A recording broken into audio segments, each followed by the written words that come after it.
Pernahkah Anda menyadari bagaimana satu foto saja Iya, atau mungkin satu baris berita utama yang kebetulan lewat di layar ponsel Anda saat sedang antri kopi, bagaimana hal kecil itu bisa sepenuhnya mengubah cara pandang sebuah negara? bahkan cara pandang satu benua. Tepat, satu benua terhadap sebuah krisis kemanusiaan yang sedang terjadi. Selamat datang di penelusuran mendalam kita hari ini. Kita akan membicarakan sesuatu yang sangat dekat dengan keseharian Anda. Sesuatu yang secara diam-diam mempengaruhi cara kita semua mengonsumsi informasi setiap harinya. Betul sekali. Dan topik hari ini menurut saya benar-benar membuka mata. Kita punya sumber materi yang luar biasa. Ya, kita akan menyelami sebuah buku akademis yang sangat komprehensif. Judulnya, Solidarity in the Media and Public Contention over Refugees in Europe. Judul yang cukup panjang. Memang panjang, tapi isinya sangat padat. Secara garis besar, buku ini membedah krisis pengungsi di Eropa pada periode tahun 2015 hingga 2016. Tapi tunggu dulu. Misi kita dalam penelusuran mendalam kali ini bukanlah untuk sekedar membacakan ulang rentetan kejadian fisiknya atau sejarah dari krisis tersebut. Bukan itu fokus kita. Misi kita adalah membongkar dapur redaksinya.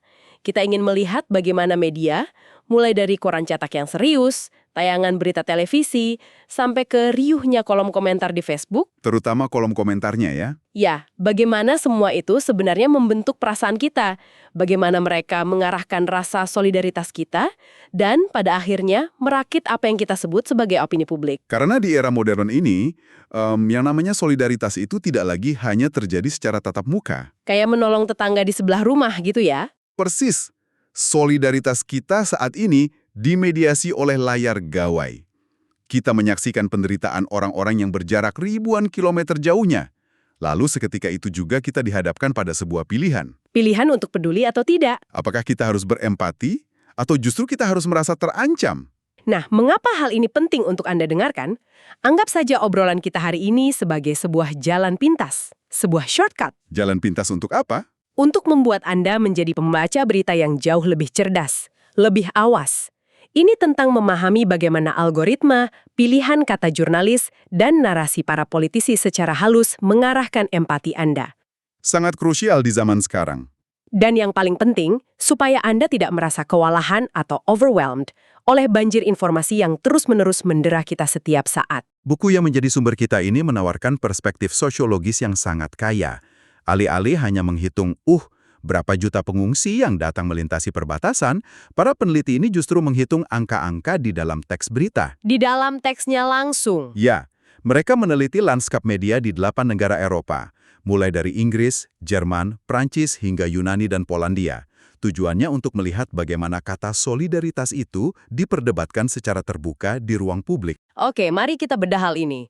Penulis buku ini memaparkan sebuah konsep kunci yang sejujurnya waktu pertama kali saya baca cukup membuat saya terkejut. Konsep tentang media event. Betul, mereka menyatakan bahwa krisis pengungsi ini bukan sekedar rentetan peristiwa nyata yang kebetulan diliput oleh wartawan karena memang sedang terjadi.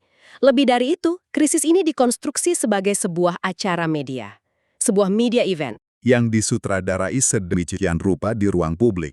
Tunggu, maksudnya disutradarai ini bagaimana? Bukannya kalau ada krisis, ya media otomatis meliput apa adanya. Yang sangat menarik di sini adalah bagaimana media tidak hanya sekedar melaporkan fakta lapangan. Mereka sebenarnya memiliki kekuatan untuk memilih kapan sebuah peristiwa itu layak diangkat menjadi krisis berskala masif. Kapan tombol paniknya ditekan gitu ya? Persis. Dan bagaimana audiens harus meresponsnya. Sebagai buktinya, buku ini mencatat satu fakta menarik. Jumlah real kedatangan pengungsi di awal tahun 2016 itu sebenarnya jauh lebih tinggi daripada bulan September 2015. Sebentar, berarti logikanya puncak liputan beritanya harusnya di tahun 2016 dong? Harusnya begitu. Harusnya grafiknya naik mengikuti jumlah orangnya kan? Betul, tapi nyatanya tidak. Puncak liputan media yang paling masif justru terjadi di bulan September 2015. Wah, itu aneh sekali. Ini membuktikan bahwa krisis ini sangat dipengaruhi oleh logika media itu sendiri, bukan murni dari statistik lapangan. Nah, disinilah para sosiolog melihat adanya pertarungan antara dua konsep besar. Apa saja itu?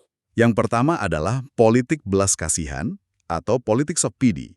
Dan ini seringkali berbenturan keras dengan politik ketakutan atau politics of fear. Saya bisa membayangkan perbedaannya. Politik ketakutan itu, wah, seperti membingkai pengungsi sebagai ancaman ya. Tepat. Dalam politik ketakutan, media membingkai krisis ini sebagai sebuah ancaman anonim tanpa wajah. Mereka menggunakan kata-kata atau metafora tertentu. Seperti kata banjir pengungsi. Ya, banjir pengungsi, gelombang, atau gerombolan. Kata-kata ini menciptakan kesan seolah-olah mereka siap mengancam keamanan dan kesejahteraan nasional sebuah negara. Sebuah invasi kesannya. Tepat sekali. Sebaliknya, dalam politik belas kasihan, media memfokuskan lensa kameranya pada penderitaan individu. Sangat spesifik, sangat personal. Menunjukkan wajah manusianya. Benar. Hal ini menciptakan apa yang disebut dalam buku ini sebagai distant witnesses, saksi mata dari jarak jauh. Dan ini efek psikologisnya pasti beda banget kan? Maksud saya, kalau Anda membaca data statistik, oh ada sekian juta orang terlantar, mungkin Anda hanya akan bilang, oh kasihan ya, lalu lanjut makan siang. Ya, empati yang dangkal. Tapi kalau Anda melihat wajah satu orang yang sedang menderita, langsung di layar ponsel Anda, itu memicu reaksi emosional yang jauh lebih cepat. Lebih mendalam. Sangat betul. Dan contoh paling epik dari kekuatan visual ini tentu saja adalah momentum Eropa pada bulan September 2015 tadi. Wah, saya rasa Anda yang sedang mendengarkan pasti juga mengingat momen ini. Ada satu foto yang benar-benar mengguncang dan menghentikan seluruh dunia sejenak. Foto Alan Kurdi. Ya, foto seorang balita laki-laki asal Suriah, Alan Kurdi, yang terdampar tak bernyawa di sebuah pantai di Turki. Saya ingat saat foto itu muncul, wah, seketika memicu gelombang emosi dan solidaritas massal di mana-mana. Di seluruh dunia. Dan yang membuatnya menjadi media event yang sempurna. Di saat yang hampir bersamaan, ada satu pernyataan politik besar. Dari Angela Merkel. Betul, Kanselir Jerman saat itu mengeluarkan pernyataannya yang sangat ikonik, Wir schaffen das, yang berarti kita bisa melakukannya. Itu adalah kombinasi yang sangat kuat. Dua momen ini, satu dari visual tragis yang menyayat hati, dan satu lagi dari retorika politik tingkat tinggi yang memberikan kepastian. Keduanya bergabung, menciptakan sebuah narasi baru. Menciptakan apa yang disebut dalam penelitian ini sebagai budaya menyambut. Welcoming culture. Tiba-tiba, kita melihat orang-orang biasa lintas negara berbondong-bondong ke stasiun kereta. Saya ingat liputannya. Mereka membawa makanan, mainan, dan selimut untuk menyambut para pengungsi. Di sini, media tidak hanya meliput orang-orang yang membantu. Narasi media menginspirasi mereka untuk bertindak. Media membingkai situasi tersebut sebagai tanggung jawab moral bersama yang harus diemban Eropa. Tepat sekali. Momen Alan Kurdi itu kan sangat emosional ya. Rasanya semua orang biasa tiba-tiba peduli dan bergerak. Tapi pertanyaannya, ketika media arus utama memberitakan krisis ini berbulan-bulan, apakah suara orang biasa yang penuh empati ini yang sebenarnya mendominasi berita? Pertanyaan yang bagus. Atau jangan-jangan, di tengah pusaran diskursus yang begitu masif ini, mikrofonnya tetap dipegang oleh pihak lain? Nah, untuk menjawab secara presisi siapa yang memegang mikrofon, para peneliti menggunakan sebuah metode. Metodenya disebut analisis pembuatan klaim, atau claims making analysis. Analisis pembuatan klaim, biar lebih gampang, bayangkan begini. Peneliti ini duduk membaca ribuan artikel koran dari berbagai negara, bawa pulpen dan buku catatan, lalu menandai setiap kali ada kutipan atau tindakan. Betul, proses coding manual. Mereka menghitung, oke, ini suara menteri yang bikin pernyataan, centang 1. Ini suara aktivis LSM, centang 1. Begitu terus sampai ribuan artikel diubah menjadi angka statistik. Supaya ketahuan persis siapa yang paling cerewet di media. Bener, begitu cara kerjanya. Analogi yang sangat pas. Dari hampir 6.000 klaim yang dianalisis secara teliti di berbagai surat kabar utama Eropa, data yang ditemukan ternyata sangat mencolok. Apa temuannya? Ternyata, aktor negara, yaitu pemerintah, kementerian, dan politisi parlemen, sepenuhnya mendominasi perdebatan. Mereka meraup sekitar 60% dari seluruh porsi panggung di media. 60%? Ya, sementara itu, kelompok masyarakat sipil seperti LSM, relawan, serikat pekerja, atau organisasi hak asasi manusia justru hanya mendapatkan sedikit panggung. Berapa persen? Hanya sekitar 20% suara. Tunggu dulu, krisis ini kan inti masalahnya adalah kemanusiaan ya, orang-orang yang butuh pertolongan. Logikanya, jurnalis pasti lebih banyak mewawancarai LSM, pekerja sosial, atau bahkan pengungsinya langsung dong yang ada di lapangan. Itu asumsi kita. Kok bisa? Malah politisi dan pejabat pemerintah yang dapat 60% panggung berita. Bukankah itu sedikit aneh? Memang terdengar paradoks, tetapi ini berkaitan erat dengan rutinitas dasar jurnalistik di media arus utama. Jurnalisme politik cenderung selalu mencari dan mengutip pihak-pihak yang memiliki otoritas formal. Pihak yang bisa mengubah aturan. Betul, pihak yang bisa membuat keputusan hukum, kebijakan perbatasan, dan anggaran. Jadi, alih-alih memberitakan nasib manusianya, beritanya bergeser mengikuti siapa yang diwawancarai. Mengikuti pemegang mikrofonnya. Yah, ketika mikrofon dipegang oleh birokrat, narasi perdebatan otomatis berubah. Saya mengerti sekarang. Dan datanya dari buku ini juga mengkonfirmasi hal itu kan? Sekitar 63% fokus perdebatan di media akhirnya bukan tentang cerita kemanusiaan pengungsi. Melainkan bergeser ke arah apa yang disebut manajemen migrasi dan isu keamanan. Isunya menjadi sangat birokratis. Tentang kontrol perbatasan, kuota distribusi, dan logistik penampungan. Para pengungsi bukan lagi dilihat sebagai subjek manusia yang menderita. Mereka direduksi menjadi objek administratif yang harus dikelola oleh negara. Betul sekali. Dan jika kita bedah lebih dalam lagi, data lintas negara ini secara objektif menunjukkan perbedaan sikap yang sangat tajam. Perbedaan yang direpresentasikan melalui media masing-masing negara. Ini bagian yang sangat krusial dari temuan mereka. Misalnya Inggris Raya atau UK muncul sebagai sebuah anomali yang cukup ekstrim dalam data. Di media mereka, klaim-klaimnya mendominasi jauh lebih negatif terhadap pengungsi dibandingkan negara-negara Eropa lainnya. Penolakan terhadap gagasan kuota penerimaan pengungsi bersama di Eropa sangat kental di Inggris. Berarti kalau Anda tinggal di Inggris saat itu dan Anda sarapan sambil baca koran tiap pagi, realitas krisis yang Anda tangkap bakal beda 180 derajat dengan orang yang baca koran di negara lain. Karena di sisi lain, data menunjukkan negara seperti Jerman dan Prancis pada awal krisis memiliki aktor-aktor negara yang memunculkan klaim jauh lebih netral atau bahkan positif terhadap budaya menyambut tadi. Realitas yang dikonstruksi medianya benar-benar berbeda. Begitu juga kalau kita melihat Denmark dan Polandia. Data penelitian ini secara imparsial memotret bahwa suara di ruang publik kedua negara tersebut secara terbuka lebih banyak menolak konsep solidaritas tanggung jawab bersama Eropa. Di Denmark misalnya, perdebatan banyak diwarnai oleh klaim-klaim kebijakan yang memperketat undang-undang suaka. Tujuannya murni demi memprioritaskan kesejahteraan nasional mereka sendiri. Dan sebagai catatan untuk Anda yang mendengarkan, kita menyampaikan perbedaan pandangan negara-negara ini murni sebagai laporan data objektif dari sumber penelitiannya. Tanpa ada penghakiman. Iya, buku ini tidak dalam posisi menghakimi kubu mana yang benar atau salah secara moral.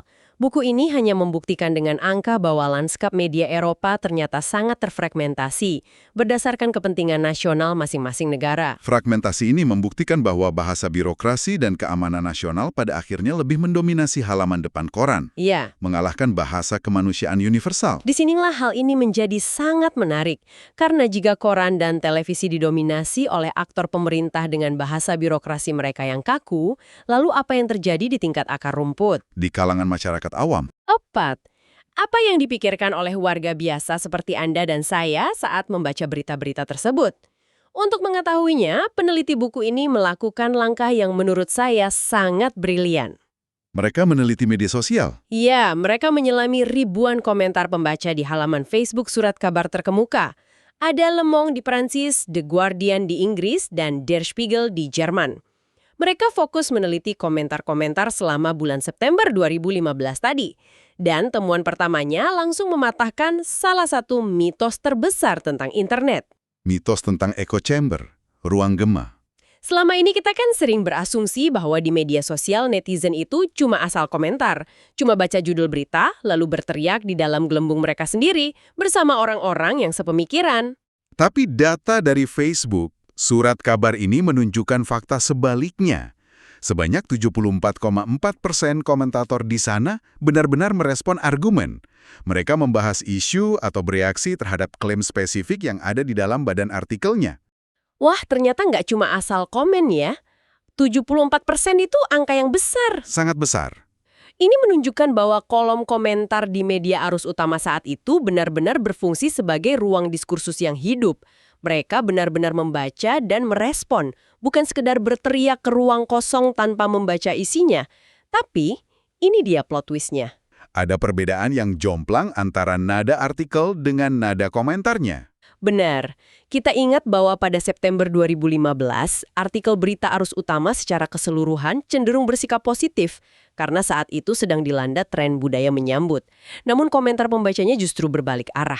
Data menunjukkan bahwa 47,7% komentar bersikap negatif. Hampir separuhnya secara eksplisit menolak solidaritas terhadap pengungsi. 47,7% menolak, lalu yang pro solidaritas berapa? Yang berkomentar positif hanya sekitar 31,1%. Jadi intinya, ketika koran dan elit politisi di artikel mengatakan, ayo kita buka pintu, mari kita bantu mereka, mayoritas netizen di kolom komentar justru langsung membalas, tunggu dulu, kami tidak setuju. Itu kan jomplang sali ya? Ketidaksesuaian ini adalah fenomena yang krusial. Dalam sosiologi, ini disebut bottom-up contestation, perlawanan narasi dari bawah. Kolom komentar menjadi katup pelepas tekanan bagi warga untuk secara langsung menantang narasi elit yang mendominasi berita.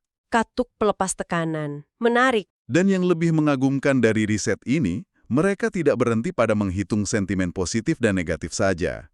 Peneliti melakukan analisis justifikasi, yaitu melihat bagaimana orang-orang ini berargumen dan mempertahankan pendapat mereka di kolom komentar. Dan ini bagian favorit saya dari data ini, karena benar-benar membuka wawasan kita soal psikologi manusia. Orang-orang yang menolak solidaritas, yang berkomentar negatif tadi, ternyata memberikan jauh lebih banyak alasan. Justifikasi rasional yang panjang lebar. Dibandingkan kelompok yang pro-solidaritas. Argumen utama yang paling sering dipakai oleh kelompok yang menolak ini adalah konsep welfare chauvinism, chauvinisme kesejahteraan. Kalau dibahasakan sehari-hari, bagaimana contohnya? Mereka mengetik sesuatu seperti, kita harus mengurus pengangguran dan orang miskin di negara kita sendiri dulu sebelum bantu orang luar. Rumah sakit kita bisa penuh, anggaran negara bisa jebol. Sangat pragmatis. Ya. Sementara itu kalau kita lihat kelompok yang pro-solidaritas, mereka jauh lebih jarang merumuskan argumen yang teoritis atau panjang lebar. Ketika mereka berkomentar positif, mereka lebih mengandalkan empati spontan atau argumen hak asasi manusia. Temuan ini sebenarnya sangat bisa dijelaskan dari perspektif psikologi sosial. Solidaritas untuk menolong orang yang jelas secara visual sedang menderita, seringkali muncul sebagai insting emosional seketika. Insting alamiah. Iya. Ada yang tenggelam, kita selamatkan. Sesederhana itu. Terasa sangat alamiah, sehingga tidak butuh penjelasan logis berparagraf-paragraf. Masuk akal sih, kalau kita melihat orang menderita, insting pertama kita, ya langsung bantu. Tapi sebaliknya, kalau kita mau menolak, kalau kita mau bilang, maaf, Anda tidak boleh masuk, urus diri Anda sendiri, meskipun nyawa Anda terancam, secara moral manusia merasa ada yang mengganjal. Ada rasa bersalah. Betul. Jadi untuk melegitimasi penolakan itu dan mengurangi rasa bersalah, netizen merasa sangat perlu untuk membangun pagar argumen ekonomi dan rasional yang kokoh. Tepat. Membenarkan penolakan bantuan kemanusiaan membutuhkan lebih banyak beban pembuktian logika di ruang publik daripada sekedar merespon penderitaan dengan simpati. Dan sayangnya, riuhnya sentimen penolakan ditimbak akar rumput ini perlahan-lahan merembes ke atas. Merembes ke atas bagaimana maksudnya? Momen indah perpaduan solidaritas Eropa di bulan September 2015 itu ternyata usianya sangat pendek. Iya, momen itu seperti balon yang mengembang besar, lalu tiba-tiba meletus. Kalau kita perhatikan runut waktunya, pergeseran narasinya benar-benar drastis. Bisa bayangkan betapa cepatnya arah angin berubah. Sangat cepat. Bulan September, beritanya dipenuhi warga yang bagi-bagi makanan dengan senyum lebar di stasiun kereta. Lalu hanya beberapa bulan kemudian, suasananya berubah tegang, dan beritanya dipenuhi debat soal kawat berduri dan pengamanan ekstra. Apa yang sebenarnya memicu arus balik yang begitu cepat ini? Jika kita hubungkan hal ini dengan gambaran yang lebih besar, ada kejadian-kejadian nyata yang bertindak sebagai katalis perubahan tajam ini. Ruang publik yang tadinya didominasi oleh politik belas kasihan dengan cepat runtuh ketika dihadapkan pada dua insiden krisis beruntun. Insiden yang memicu ketakutan massal? Benar. Pertama, tragedi serangan teroris di Paris pada bulan November 2015. Kedua, laporan meluas mengenai insiden pelecehan seksual di Cologne, Jerman, tepat pada perayaan malam tahun baru 2016. Dua pukulan telak yang beruntun. Dua peristiwa traumatis ini memberikan amunisi yang luar biasa kuat bagi media untuk memutar kembali kemudi narasinya. Dan kembalilah kita ke politik ketakutan. Visual penderitaan manusiawi yang sempat menyatukan Eropa langsung tergantikan oleh tajuk rencana tentang ancaman keamanan nasional, tentang krisis identitas, dan benturan peradaban. Buku ini mencatat bahwa setelah peristiwa-peristiwa tersebut, terjadilah sebuah proses yang disebut renasionalisasi. Renasionalisasi. Jadi, negara-negara ini pelan-pelan menarik diri dari konsep gotong royong Eropa tadi ya? Benar sekali. Data secara jelas menangkap fenomena renasionalisasi diskursus ini. Menariknya, jika kita melihat aktor supranasional seperti perwakilan Uni Eropa atau Perserikatan Bangsa-Bangsa, mereka masih terus konsisten menyuarakan bahasa solidaritas dan tanggung jawab bersama. Tapi suara mereka mungkin makin tidak terdengar. Betul, suara mereka perlahan makin sepi, kehilangan panggung. Di sisi lain, aktor-aktor nasional, seperti pemerintah dan politisi di tiap-tiap negara, tentu saja sangat sadar akan sentimen kecemasan pemilih domestik mereka. Mereka mendengarkan suara penolakan di kolom komentar tadi. Tepat, mereka perlahan tapi pasti mundur kembali ke cangkang kepentingan nasional masing-masing.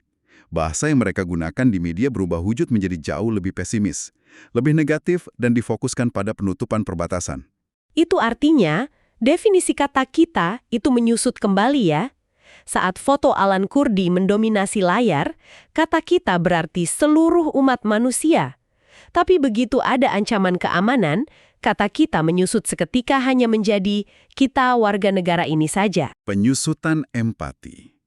Dan karena logika media arus utama itu selalu mencari peristiwa yang memiliki konflik tinggi, mereka dengan sangat lahap memfasilitasi perubahan drastis ini dan mengamplifikasinya ke setiap layar ponsel warganya.